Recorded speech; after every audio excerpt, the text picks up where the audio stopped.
Hey everybody, it is me. I'm Goose, and this is On With the Show. And today's podcast, we're going back to Seattle, where apparently residents are trying to take matters into their own hands when it comes to crime in their neighborhood.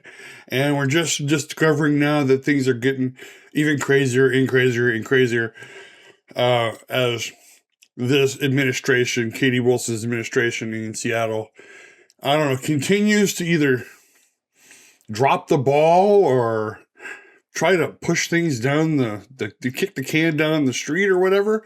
But we're going to get into that in just a second. Let me switch over to the OBS and we're going to get on with the show. So this out of K5 NBC in Seattle saying North Seattle neighborhood builds makeshift barricades after shootings near Aurora.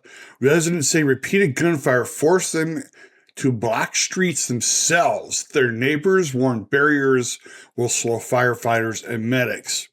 This is written by Alex McClune on the 24th, which is just a few days ago.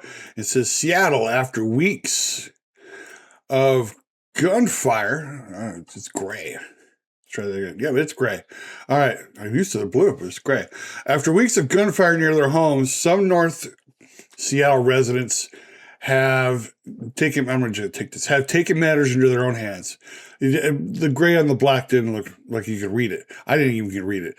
Like I said, some North Seattle residents have taken matters into their own hands, building and placing makeshift barricades in neighborhood streets they say have become susceptible to gun violence spilling off Aurora Avenue. Residents near North 98th Street and Linden Avenue North spent part of Memorial Day weekend piling dirt, gravel, logs, and chunks of concrete into roadblocks that now partially block access to 3 residential streets near Aurora Avenue. Supporters of the barriers say they are desperate to stop shootings they believe are tied to prostitution-related activity along the Aurora corridor. Opponents argue the barricades could slow firefighters, medics, and other emergency responders trying to reach homes in the area. That's a good argument. It's either this or bullets in my neighbors' houses, resident Peter Orr said. Over the past month, residents documented at least eight shootings within roughly 10 blocks of their homes using incident numbers, surveillance footage, and shell casings. They're finding shell casings. According to neighbors who have tracked incident numbers, surveillance footage, and like I said, shell casings. All right. One recent shooting sent bullets into the side of a nearby home, stopping near a 6-week-old baby's bassinet, according to the family that lives there. We celebrate when there's not a shooting, said resident Kate, who asked not to use her last name. So in other words, they said, we celebrate when there's not a shooting. Let that sink in for a minute. Kate and Orr said neighbors built the barricades over the weekend after repeated overnight gunfire left residents frustrated and fearful. They did not name the residents who constructed them. When asked, they said they do not know whether whoever built the barricades obtained city permits. Of course they didn't. Of course they didn't get city permits because they would have been told no. How ridiculous is that? Seattle requires permits to block or replace structures in public streets under city rules. Unauthorized street obstructions can lead to fines, removal orders. That's why they didn't tell them. You don't want them going to fine.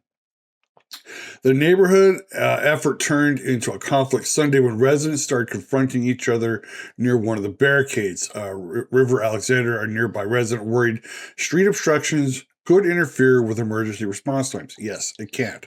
That is a valid point. And that is one of the reasons why I think this is getting to be kind of crazy over here. Let me take that out. I think that the risk of emergency services not being able to get through here and the impediment that could cause to people's actual lives is greater than the good they think they're doing from putting this up, Alexander said. Now, this is the kind of the crazy thing. It's like you're damned if you do, you're damned if you don't. it's like, this is a great idea because it keeps the, the ne'er-do-wells, or best way, out of our streets so that we don't have to die from bullets.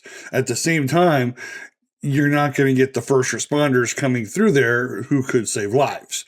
So it's like, what do you want to do? Kate Noor argued enough streets remain open for emergency vehicles and said they believe the greater dangers continued gun violence to their homes and children. There is a real gray area there, or said, but nobody wants to wake up to one of their neighbors being dead. That's my dog. As the dog next door starts barking. Seattle police previously told King 5 they understand residents' concern and continue patrolling Aurora corridor as time and call loads allow. In other words, it's got to be to where they can be able to get over there. Can they afford to put more cops in that area, more patrols in that area to make sure things. Well, here's what the answer was. Just a little bit later. This is from Seattle Red 770 AM. Jason Rant's opinion. Seattle tore down residents' Aurora Avenue barricades in days.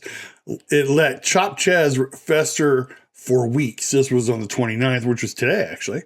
And Jason Rant, talk show host and columnist, said the city... Let's see if it turns blue. It turns blue. This one turns blue. The city that handed 6 blocks to Antifa militants for weeks couldn't tolerate some planter barricades on Aurora Avenue intended to help curb violent crime for 3 days. This is Seattle. Picture this, a neighborhood getting shot up so regularly that the bullet nearly killed a 6-week-old baby sleeping in a crib. Residents fed up, ignored for years, drag out planters, barricades to stop drive-by shooters from using their streets as escape route. 3 days pass, no shootings. It works. Let me just say that again. 3 days pass, no shooting. It works. In other words, they put the barricades up. There were no shootings for 3 days. Oh, wow, this is great. This is working. Mayor Katie Wilson's response, take them down. Take them down. This happened this week in North Seattle along Aurora Avenue, where prostitution-fueled gang turf wars have turned residential side streets into active firing ranges. Wilson's office called the resident-built barricades, unacceptable, citing concerns about first responder access. And here's the thing, she's not wrong about that. No, she's not wrong about that. But that specific problem, blocking emergency vehicles from reaching a corridor already drowning in violence, is a genuine and somewhat ironic issue. But that is what is outrageous here. What is outrageous is the speed and the context. And then it goes in, it's November 2020, the summer of love. Antifa militants seized 6 blocks of Capitol Hill, expelled police, declared their own autonomous zone, called it Chaz, called it Chop. 2 young men were murdered inside it. There was an attempted rape of a deaf woman. Businesses were shaken down. Arson was attempted. Cops were assaulted. The whole thing became a national embarrassment and a monument to progressive governance inaction. Now, Katie Wilson had nothing to do with that back then. It was Mayor Jenny Durkin. Then Mayor famously called it the summer of love before bodies piled up inside. The city let it run until the political calculus finally changed. In other words, they decided to let it run until all of a sudden it became too much of a problem for them politically to do. As he goes on, now planters go up on Aurora, and residents report 3 straight shooting-free nights. No one's shooting up their houses, and the mayor's office snaps into action within days.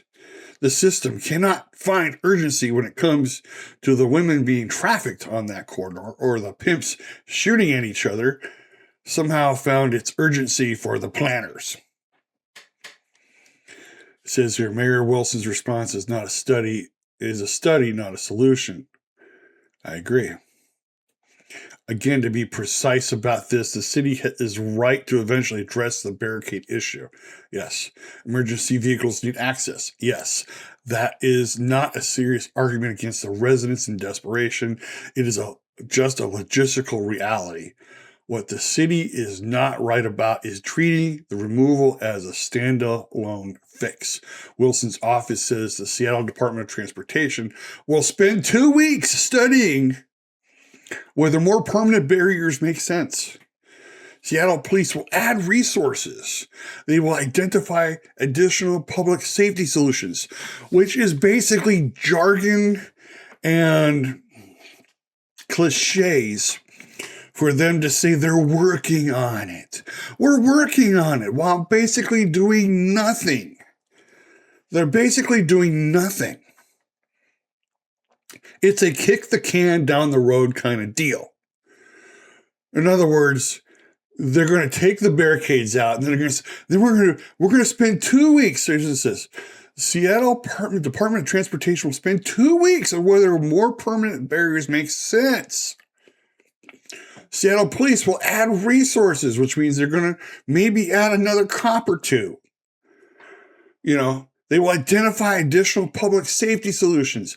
Really? Because guess what? Aren't Katie Wilson, aren't you the one that said, we really can't have surveillance cameras on our streets? I mean, it's a safety concern. The safety concern is for the people who are being shot at, killed. There's another one. Let me go to this one because it gets even crazier. This also from King 5 NBC. Suspect charged with assault and triple shooting outside Capitol Hill nightclub. 19-year-old Tacoma man is accused of shooting 3 people, 2 of whom were innocent bystanders outside a nightclub on May 18th. This one written by Olivia Sullivan on the 27th, which was just a couple days ago. 19-year-old Tacoma man is facing felony charges for allegedly shooting 3 people outside a Seattle nightclub on May 18th. According to the prosecuting attorney's office, Jamari McQueen was charged with 3 counts of first-degree assault. On May 27th, his bail is $1.5 million, and he remains in jail, which is where he should be. McQueen was also charged with unlawful carrying of a pistol and altering identifying marks of the firearm. Basically, he filed off the numbers. In a municipal court case just weeks before the triple shooting. So he's already he's charged for something else, and now he goes back out and he does this. In the early morning hours of May 18th, charging documents allege McQueen got into an altercation. He got into a fight. Or an argument with somebody. With some people outside Capitol Hill's Cultura nightclub on the 900 block of East Pike Street. As security guards are breaking up the fight, McQueen allegedly pulls out a gun, gets into a two-handed shooting stance, and fires. 3 people were injured. 26-year-old man, who investigators say was involved in the altercation. Other victims were a 23-year-old man and a 28-year-old man, described as innocent bystanders. All 3 victims are expected to survive. Thank God. Video, now here it is. Video reviewed by King 5 appears to capture, that's a gray, 9 gunshots ringing out on the sidewalk during the fight. So what's that about, security cameras and surveillance cameras aren't a good thing to have on the street. Because we don't want to. Basically, the argument is that they're afraid of that they're going to get people of the immigrant community who are going to all of a sudden feel like they're unsafe. The people who are unsafe. As a matter of fact, I don't even know if we've still heard about the poor guy that was attacked by 2 thugs, on camera, and whether he's okay or not. I don't think I've heard anything about that. Someone can leave me in the comments and let me know if he's okay. But I always find this actually backwards. It's like, they don't want the, how to put this, they want to take out the things that are going to make you safe. I want cameras on the street. It's really hard for criminals to do anything, any crime, if there are cameras on the street that will sit there and go, you're under arrest. And you're under arrest, and we got you on camera, and here's the evidence, and you're going to prison. And it's like, I feel more safer. I feel not, well, not, I feel safer. I feel more safer. More safer is not proper English, but I feel safer when I know that I can walk down the street. And yeah, it's an invasion of privacy. And yeah, you know, it's kind of like Big Brother's watching everywhere. I get that. You know, how much of this do we really want to, you know, give up to surveillance cameras? But you know what? You have to wonder sooner or later, criminals are going to go, I don't think this is a good idea because we're going to get caught because it's on camera. They did. There was one other thing. Here's another thing. This one was from KIRO7 News. Police stop potential mass shooting after finding buried shotgun in the woods. I don't know what's going on up there, you guys. Tacoma, Washington, police say they stopped a potential mass shooting. Let me see this. They stopped a potential mass shooting after receiving a tip about a concerning online post and found a shotgun buried in the woods in the park. All started on May 26 when patrol officers received a crisis complaint about a photo on Discord of a gun referencing a possible mass shooting. Police say the post was from a Tacoma University student who lives in Seattle. What is in the water up there? Oh, read more. Yes, I would love to read more. According to the police, he had become increasingly erratic and radicalized and clearly modeling his ideology off of a mass murder. University officials were quickly notified. While investigating, police discovered the man had left his apartment with a shotgun carrying case. Police found the man and detained him, worried he was in danger to the public. The man did not have the shotgun on him at the time. Paramedics transported the man to a local hospital for medical evaluation, served him with an extreme risk protection order, or ERPO. And ERPO prevents individuals from high risk from harming themselves or others from accessing guns when there is evidence of the person. So they found him. Rather than letting him go, they said, "Hey, wait, let's see if we can get him some help," which is what you should do. It's what you should do. According to the police, the man admitted he buried the shotgun near the woods, in the woods near Robinson Community Park in Bellevue.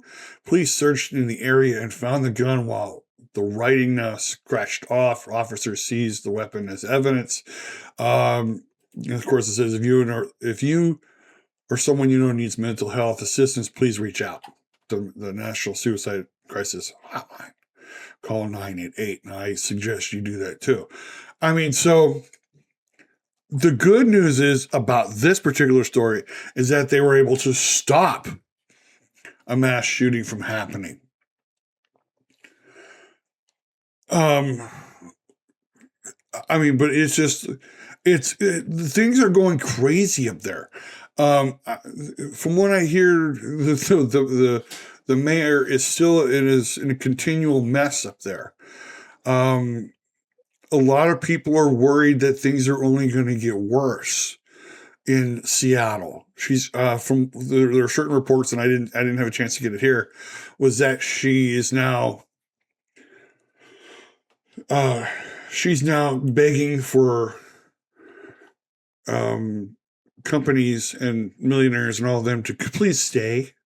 She's begging Starbucks to please stay because now all of a sudden they're looking at, hey, we don't have enough tax revenue for all of this.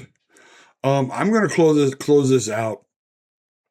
I'm going to give my opinions of this on the other side, and just hold on. All right, so it is kind of an interesting dilemma there. You have a neighborhood that's being shot up. It's being used for prostitution, for human trafficking. Bullets are flying everywhere, and they're thinking that the only thing that they could do is to prevent from happening is to put up barricades. And it's like, it was proven 3 nights, no shootings. Excuse me. There were 3 nights and there was no shootings. And you would think, okay, this is great. Only the city is in the right to remove the barricades because it does prevent, emergency vehicles from accessing that part of the street. If they can't get through, they can't help people. And to just let you know, sometimes it takes seconds where, first responders to get there and to help them. I'm getting all these notifications, but it could take, within seconds of life or death of first responders getting there and helping people and saving people. And if you've got a barricade there, that prevents, that from happening. The crazy part about it is that the city of Seattle is not really addressing the concerns of that neighborhood. You would think that, you're having these problems. You're having shootings over here. You're having, almost this bullet almost killed a 6-week-old child. We need to figure out how to stop this. And yet their solutions is always the same thing. We're going to send out somebody. We're going to do a study. We're going to put more, solutions. We're going to get the police department to help you out with, some more resources. They're using all of the cliched language. Let me make sure I get this out right. They're using all of the cliched language, thinking that this will help them.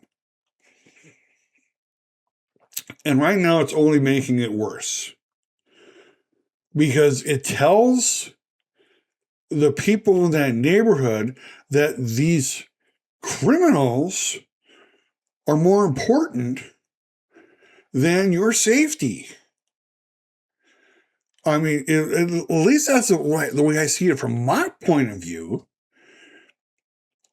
And you gotta feel for them. It's like they're. If there's anything that I get over, say this is a catch-22. This is a catch-22. Your best solution was to put up barriers to keep these prostitutes and these pimps and these shooters off your part of the neighborhood. But in doing so, it means that you're committing a crime by preventing first responders from having access to that area. And again, Katie Wilson's response to this is juvenile. I'm going to say it. It's juvenile. Well, we're gonna do a study and see what we can do to help. What you can do to help is put some police in that area. And that was the thing. I mean, from what I read, and this was back, Rudy Giuliani, who was once mayor of New York, and when he inherited New York, it was crime ridden everywhere. And say what you want about his tactics, but he sent the police out to the heaviest areas of crime to stop crime, and it worked. I don't agree with all the tactics that went about, the stop and frisk and the whole deal. But a bigger police presence tended to drive the crime down. And yet she wants to act like a university professor and say, well, we need to do a study and find out we need to figure out what's the best course of action. The best course of action is to put police officers, not more resources. I mean, to sit there and say more resources, that doesn't even necessarily mean that they're putting cops there on the streets to prevent anything from happening. It just means they're moving more resources over there. It could be, I mean, they could put another cop car there. Doesn't necessarily mean it's going to stop the crime. These people are in fear for their lives. You know, and the very thought of a bullet missing a 6-week-old child, you would think that there would be a concern there. You would think that there would be a bigger concern there if, you know, a bullet come flying through a house into a room where a 6-week-old child is sleeping. You would think that Katie Wilson would go, oh, we need to stop that. You know, and instead, this is the most hands-off approach I've seen from anybody, from any major city mayor. It's almost like, you know, she's mayor in name only, that she's really not running the show. And which makes me, and again, it gives me even bigger and bigger evidence to really sit there and say that she does not know what she's doing. And it was funny, it's from the last video I did on Mayor Wilson, I'm getting comments upon comments upon comments of how, of how she's not a qualified mayor, of how she hasn't really had a real job, that her parents have pretty much pampered her entire life, that she's like this adult child that's being thrown. I mean, I think one comment said, you know, how is it that your first real job is to be mayor of a major city? You know,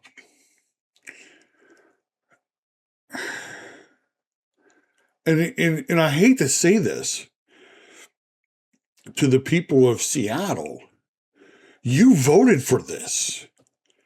You personally may not have voted for this. You personally may have, like, I know I voted for the other person. But collectively, the people of Seattle voted for Katie Wilson to be their mayor. Excuse me.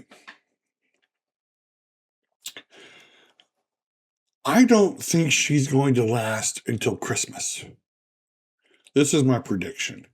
I think the people of Seattle will have had enough of this come Halloween.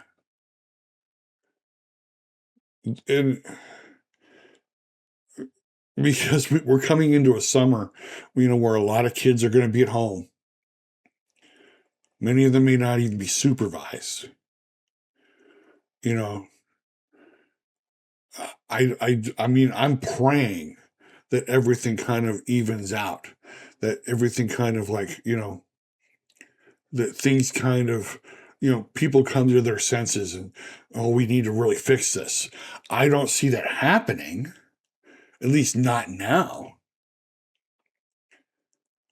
But I think Mayor Wilson needs to sit back and reevaluate everything, because I'm going to point this out.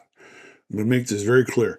If the city of San Francisco, which is considered one of the most liberal, if not the most liberal and leftist city in the world, does an about face on the progressive ideology that is so treasured right now in Seattle, if San Francisco can do that, the people of Seattle, I think, will only follow suit and do the same thing. And you're going to see somebody get recalled. So if she really wants to be serious about this and not treat this as like a part-time thing, then I think she needs to actually go out to that neighborhood and spend a night there and see what happens. In fact, I think all of these city officials need to go out there into the Aurora neighborhood and see what it's like to be out there. I think people will all of a sudden start, changing their minds and their views on things. Anyway, that's all I've got to say about that for today. I figured this was a nice little follow-up from the podcast from the previous one about Katie Wilson. And don't get me wrong, I'm hoping that she grows up enough to actually become a decent mayor. But from the comments I'm reading and from everything that I'm watching, like I said, I don't think she's going to last till the end of the year. I think somewhere in the holidays, she's going to get recalled. And of course, they'll call it a Republican recall. And I want to know, do you guys have enough Republicans to recall her? That would be kind of funny. All right.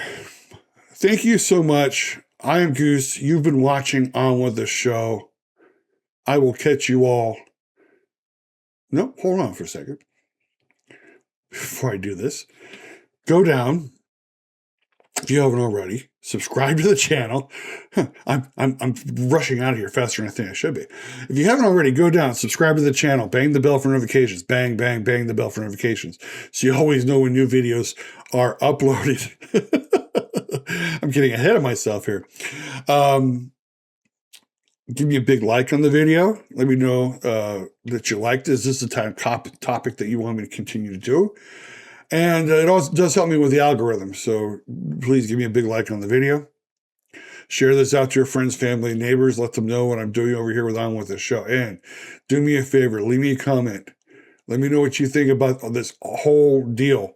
And do you think Katie Wilson will last the end of this calendar year? Or do you think she's going to be recalled out of office in Seattle? But again, with all that being said, I am Goose. You've been watching On With The Show. Thank you so much. I will catch you all on the other side.